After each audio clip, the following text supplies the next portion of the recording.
FNCS is starting today, and a lot of people are asking me who is looking the best coming into it. Who are my favorites to win? Who's struggling? What's going on with Mr. Savage and Mongrel? Why is Clicks not winning cash cups at the moment? I'm going to cover all the action, talk about where everyone's dropping and how they're looking coming into FNCS so you know what's going on. We just had a duo cash cup finals on every region, so let's break down the placements and start talking there about who's looking good coming into FNCS. Now, over on NA, you already know who the favorite is, Leaderboard and Poyo. They have just won yet again another duo cash cup, finishing in first on 421 points. So not as dominant as a performance as last week, where they won 5 of 6 games, setting an all-time world record. Today, they only won 3. And I say only, I know that is ridiculous. They also got a 4th place in there as well, but they went down on spawn in their last 2 games because they are finally being contested. A lot of people asking, why is no one contesting Leaderboard and Poyo? And teams have tried. We had Acorn and Cole, the reigning FNCS champions, try to land on them in a duo cash cup finals, lose 3 times in a row and leave. But Quanti and Chubbs have shown up and they've said they aren't leaving. Leaderboard and Poyo won the first 4 games in a row before Quanti and Chubbs started to catch on to their strategies. Leaderboard and Poyo aren't just 50-50ing the top chest like almost every team on every region's doing. They had other strategies. They'd pull off early, they'd find angles, they'd get guns, and they would take down Quanti and Chubbs before they even got the loot. Once they realized this though, Quanti started doing the same strategy and all of a sudden he was winning on spawn. I actually think that Quanti potentially should have won more games today on spawn than Leaderboard. One of the games they definitely should have won and completely tossed the fight, which would have made it 3-3, and I think one of the other games they also had an advantage and just didn't fight well. And that's basically how this spawn fight is going to go in my opinion. Leaderboard and Poyo have the raw fighting power. They are one of the scariest fighting teams in the world. You add the dashes on top of that so Leaderboard can play at the pace that only he can, and it's very hard to beat. But I think Quanti and Chubbs are actually out strategizing them when it comes to the early game. We'll see whether that continues. I'm surprised to see Leaderboard actually expose a lot of his strategies in a duo cash cup. Quanti himself saying this on stream. Quanti streamed all of these games and he said the same thing when I asked him. He said, look, I'm not worried we're losing, but I don't know why Leaderboard is leaking these strategies. If he did this in grands, we would have got smoked and there would have been no coming back from it. Now that I know he's not 50-50ing the chest every time, I'm going to prepare and learn their strategies. And that's what he did, and he started winning. So it's going to be very interesting to see how this goes for Leaderboard and Poyo going forward, because towards the end of the tournament, Quanti started looking a lot better on spawn. The main difference here, however, is the fact that Leaderboard and Poyo capitalize on the games when they make it off spawn. In the 4 games they made it off spawn, it was a 6 elim 4th, a 14 elim win, a 14 elim win, and a 10 elim win.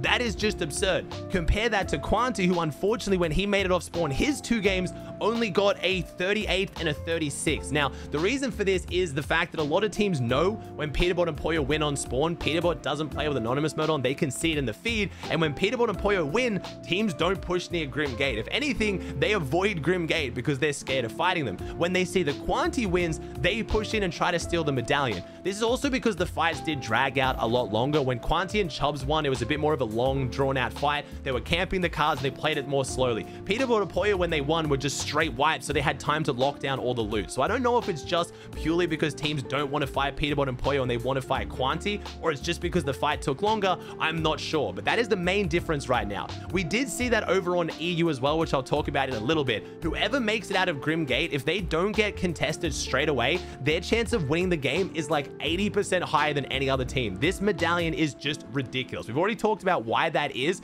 and a lot of people are now really asking Epic to nerf it. If you watched any of Click's streams during the finals, you know exactly how he felt about this item, saying it's one of the most broken things we've ever seen, and Epic needs to fix it before the finals.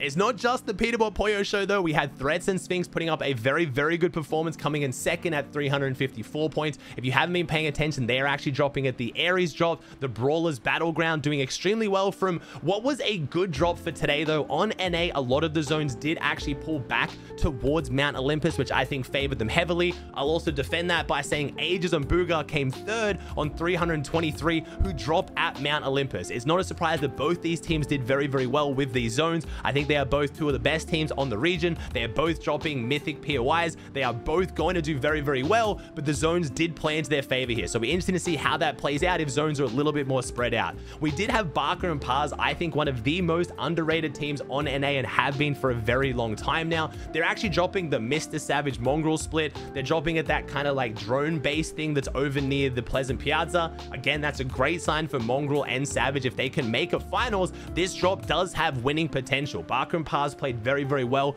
getting a 4th place. And then in 5th place, we had Bryce and Bolts, a super underrated team to come out of the Snakening. Not a lot of people, myself included, talking about them. We were kind of talking about all the big names going around like Kanata and Booga, and a lot of those more underrated teams like Bryce and Chubbs, like Noxie and Crisp that are involved, people haven't focused on those much, but they're doing really, really well. Bryce and Bolts are actually dropping at the crashed plane drop spot that's over near Glacier. So it's an interesting drop. It's not super strong, but they're doing really, really well from there. Going down the rest of the leaderboard, we had some other big names you're used to seeing. We had Ritual and Reet, who came in 6th. Dukes and Noxie, another team to come out of the Snakening. We had Pen and Pump, Kanata and Cooper, and then Acorn and Cold. We did also have the big names just outside top 10. Clicks and Epic Whale, Yomzo, Rise. We had the big names in there, but a lot of them aren't right at the very top of the leaderboard like a lot of people would like to see. I'm not really sure exactly what is going on with some of these bigger teams. Acorn and Cold are now dropping back at Fencing Fields, our reigning FNCS champions. Fencing Fields no longer has a mythic. It no longer has a vault. It doesn't really have the loot to sustain 3 teams like it did last season. So we'll see if that plays into it. I will mention as well that going into the Cash Cup opens yesterday, Cold was only level 26. My man has been clearly taking a break after his massive win, and I'm not giving him a hard time for that. Honestly, I love when pros know how to take it easy, especially after a massive performance. Make sure they don't burn out and then start focusing up. Remember, FNCS is about to be 5 weeks long. We are also going to be ending this FNCS and going into the next FNCS in less than a month. It is a very, very short break. So if any teams or players were starting to feel a bit burnt out, they're feeling a bit overworked, I think taking a break before this FNCS was definitely a lot better than after it, because we've got a crazy pace now until we hit the LAN event.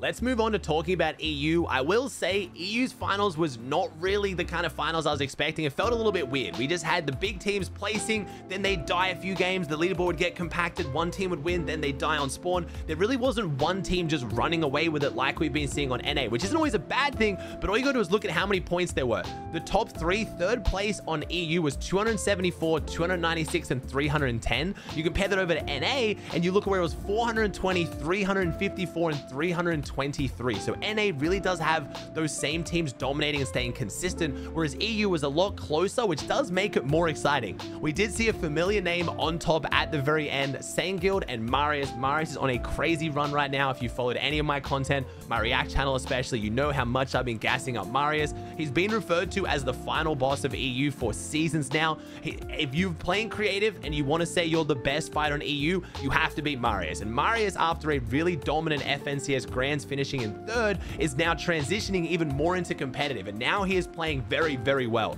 They are dropping the Underworld as well. They have that uncontested right now. So they are getting one of the best medallions, getting fantastic loot, and playing very, very well. Again, their match history was quite consistent. They brought it back really big at the end, getting a 4 elim second and an 8 elim second in their last 2 games. Very similar story to their grand final run where they absolutely popped off on day 2. If they can find that consistency at the start of the tournament, it will be very, very good for this team on EU. In 2nd place, we had Chap and Teeny. You're probably used to hearing about Teeny and Misha, the legendary team that, you know, plays really well by dropping at so many crazy locations. They did unfortunately split, but Chap and Teeny looking very, very good in 2nd place. Now, unfortunately, as I was talking about it during my NA breakdown, they're actually going Savage and Mongrel's drop spot. They're going to that little kind of like loot drone spot, showing that it does have incredible potential, but it means if Mongrel and Savage do eventually make these finals lobbies, they might have a really, really good team contesting them. To talk about Savage and Mongrel a little bit, unfortunately, they did not make this finals. They have not made any finals this season, which sucks to see. I will say in the opens, Savage and Mongrel got pretty unlucky. They needed one last decent game. They queued into their last game, didn't get in. Savage didn't load in, Mongrel did. Mongrel was forced to leave the game. Then they both tried to queue again with 4 minutes left, didn't get a queue, and didn't qualify. So it's not like they're playing terrible. They've been nowhere near qualifying. They haven't been playing as well as they were last season, I will admit, but there is plenty of room for improvement. There is plenty of time to still improve. There's 2 weeks of FNCS. They can bring this back, but it has been a bit of a shaky start to one of the big name duos on the region. In third place, we had Vortex and Belusi. They're actually dropping at North Pleasant Piazza. They were actually contested, and this is right next to Chap and Teeny, so second and third dropping very, very close on EU. This duo is looking very, very strong at the moment. As always, these are two names you're used to seeing on EU. We had Hriss and Skivvy right now, who interestingly are dropping at what I'm going to call the Canada split. It's where the yacht used to be. If you guys didn't follow, the yacht just sailed off into the sunset a few days ago, and it really left teams that were dropping there wondering what happened to their POI. But luckily for them, there is actually a lot of loot still remaining around that area on the map. You can still get a lot of loot on that split. You have access to 2 weapon bunkers, and Kanata and Cooper over on NA also got a top 10 finish. So I think this POI sailing away was not as disastrous as we originally thought, because both teams are still doing very, very well. We also had Wheat and Shimoki, a team that I really love hyping up. Super underrated team who were doing incredibly well at the start of the tournament on EU. They were first for the majority of it after they got 2 second places in the first 3 games. They fell off a little bit towards the end, still playing well, just not as well, and they're dropping over at Grand Glacier. Now, you'll probably notice I didn't do a massive talk about how the Grim Gate is going on EU. It's because in 6th place, we had Cheatin and Kiddo. You're probably wondering what happened to Kiro and Kiddo. They had an insane performance last EU FNCS, getting a top 5, and now they've randomly split. I'm not exactly sure what's going on there. I did hear it was just a bit of chemistry issues. They weren't playing much together this season. When they did play together, they weren't playing that well. They decided to split, and Kiddo has picked up Cheatin, and they are going to be going Grim Gate. Now, when they were going Grim Gate at the start of the tournament, making it off spawn, they got a 7 elim 4th, a 9 elim win, and a 5 elim 6th. They're in first place, looking like they were going to run away with the tournament, just like every good team that drops at Grim Gate. Then they went from being contested by 1 team to 3 teams. By the end of EU Duo Cash Cup, we had 4 teams dropping Grim Gate. And now you got to remember, Mustache and Malibuka, the big name duo that is trying to claim Grim Gate, didn't even make the finals. So you add them into the mix, and that's 5 teams that are now dropping there. So Grim Gate on EU is looking like an absolute nightmare. This could easily happen over on NA. When we talk about how OP this item is and how good this drop spot is, the pros agree. People want this item. They're willing to potentially go up against 3 other teams because they know if they get the item, their chance of winning makes the risk worth it. So we'll see how that fight plays out on EU. I am sad to see that Malibuka and Mustache didn't make the finals, to see how they impact the fight. Maybe being such a notable team, being the reigning FNCS champs, if they're dropping there, maybe some of these other teams won't want to contest, but we'll have to see how it plays out. We did have some other big teams on the leaderboard as well. We had Clown and Axe Force in 7th, Tucson Kami, Art Skill and Astral, and then Veno and Tayson. Obviously, Veno and Tayson, 2 of the most decorated players in Fortnite history. Been a little bit quiet so far this season. I don't mind sharing it because he has been very, very public about this in case you guys missed it. Veno has gone through some family tragedy recently. His dad actually unexpectedly passing away. So I think Veno is still trying to deal with that and come to terms with that. Again, he's been very public on social media about how it's affected him, but he loves focusing in. He loves playing Fortnite. His dad was his biggest fan. He really wants to make him proud. So we'll see how Veno and Tayson can bounce back this season. They haven't been playing terrible by any means, and they're still in 10th place overall, still playing very, very well. It's just, as you're used to, whenever you see Veno or Tayson not in the top 3, people think they underperformed. So I'm excited to see how they bring it back this season, whether they can pick up an FNCS win, because when they're on and when they're moving, they are looking absolutely lethal. Probably wondering where some of the other big names in there are. Cammy and Seti in 13th, despite winning 2 games, they are locked in a bit of an awkward off-spawn situation. They had Andalex and Sato kind of ratting out and camping them on a lot of their loot paths because they are spread so thin on a fast south map drop spot. It really does mean that other teams can abuse them and kind of get ahead of their loot path and play a bit cheesy. Seti and Cammy went down to that a few times, but when they make it off spawn with no dramas, they go on to win. So they are still looking really, really good if they can figure out what's going on there in their off spawns. We did have Pink and Vico in 29th. Again, Pink been making a lot of content. He's decided to take a bit of a break streaming coming into FNCS. He's been participating in Ramadan, and I think that's kind of just had him a little bit burnt out. So I don't know if that affected his performance in this tournament. They were taking a lot of fights for the Forecast Tower, which if you watch last FNCS is kind of where Pink and Vico get locked into those really long, drawn-out fights that end up costing them a lot. We'll see if it ends up being worth it. I hope it is. I love watching this team. We also managed to have our 2nd place runner-up FNCS champions Queasy and Thomas in 45th. they actually managed to lose the first 3 games in a row on Spawn over at Mount Olympus. A very, very surprising start to a team that a lot of people had a lot of hopes for. They started to bring it back towards the end of the tournament. They weren't going down as much as common, but it was a very, very rough start to the Cash Cup finals for them, but they've already qualified for the LAN. I think they're going to be able to bring it back together. They're still extremely dangerous. Thomas HD with that mythic DMR is just a surge demon. I guess they just got to figure out what they're doing on Spawn a little bit better. If you guys want to watch the action as it all unfolds, twitch.tv/Aussie Antics. I'll be doing watch parties all day, as always, for EU and NA, covering all the action and bringing the hype. It is going to be a very exciting FNCS.